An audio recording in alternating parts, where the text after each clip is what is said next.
So we're going to add an assignment, a test to Gradescope. Here is my Gradescope page. You can get to this from your Canvas site or from an external browser site. And what I'd like to do is I'd like to set up a take-home test for the students. And so I'll show you here a copy of the test.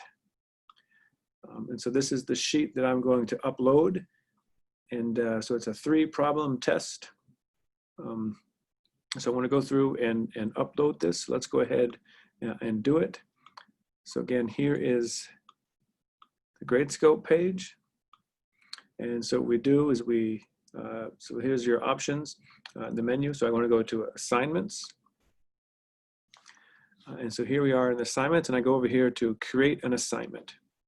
Now here, your first couple options. So the exam or quiz is something where you give the students a template. So you're giving them something to write on specifically. So I think most of us right now, when we're doing take-home tests, do it sort of more like a problem set. So we're going to set this up as a problem set. So I'm going to click go on that one there. And so here you name your assignment. So I'll call this test 1. And you select your PDF. And that's what I had just set up, or just showed you, was that the PDF of that sheet. So here's my actual PDF. Now it's kind of weird that they have it in here, and it's the sort of thing that down over here, template visibility, you can allow the students to view the template or not. It sort of doesn't matter to Gradescope. What I tend to do is I make the assignment on Gradescope and then post the test somewhere else. But everyone can do that differently. So typically what we will do then is we'll have the students upload their submission. So we'll keep the students uploaded. And so what we do here is we make, the next thing is make the release date. And so basically your test will open and close, or at least the student's ability to submit the test will open and close. And so let's make this for this Friday, say at 3 p.m. And so the due date, let's say again, it's this Friday, and we're going to give them, this is an hour test. And so we're closing it off at an hour. Now you have a couple things here, options. There's allow late submissions and enforce a time limit. I generally allow late submissions. Maybe it just makes it easier. Invariably somebody will miss the deadline by a few minutes.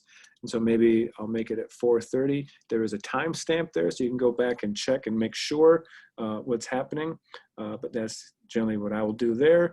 Variable length, again, with take-home tests, I'd like to give them, sort of room to make the test as long as they need to. And then group submission is something that we probably don't use too much, so you don't need to worry about that. And so now we're creating the assignment. So it has to think a little bit. It's submitting my PDF. So here's that PDF again. And so now what we do is we go through over here and set up the questions. And so you can do this different ways. For me, I'm just going to go through here and say, okay, for the test there, I have problem 1. And this is important. It's difficult to change this after the fact. And so I'll go through here and count up. So I think problem 1 has 12 points. So I go over here and put 12 points. Problem 2, when I did this, looks like 15 points. And then problem 3, it was 10 points. And so you set that up. Again, you can call these different things. But essentially, when the students submit their test, what they're going to do is they're going to submit pieces of paper, and then they'll tell us which ones they're submitting for problem 1, which ones they're submitting for problem 2, so on and so forth. And so we save this outline, and you're basically done. So I set this up for July 10th, Friday. So Friday, July 10th, this will open. Students, in theory, could upload their test, and then eventually, when that's over, we'll start grading it, which we'll talk about in another test or in another video.